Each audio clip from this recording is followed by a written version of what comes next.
الوحش علشان ننجز بسرعة كده. الخبر الوحش اللي انا كنت في الشارع، في شاب جه قال لي اللي هو بيتفرج عليا ومعجب جدا بيا، وانا انبسطت جدا بده.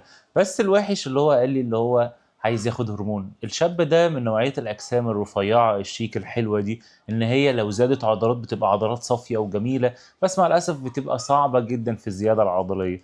فهو قال لي أنا بقالي فترة بتمرن اللي هم كام شهر، وعايز آخد كورس هرمون.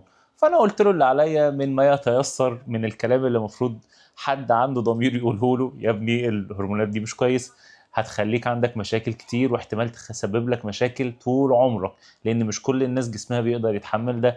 تاني حاجة ان الهرمونات ارخص حاجة في الموضوع. يعني ايه يا كابتني؟ يعني انت لازم تعمل تحاليل باكتر من تمن الهرمونات 10 مرات مثلا، ولازم تاخد حمايات باكتر من تمن الهرمونات 3 4 مرات، ولازم تاخد مكملات باكتر من تمن الهرمونات 5 6 مرات، ولازم تاكل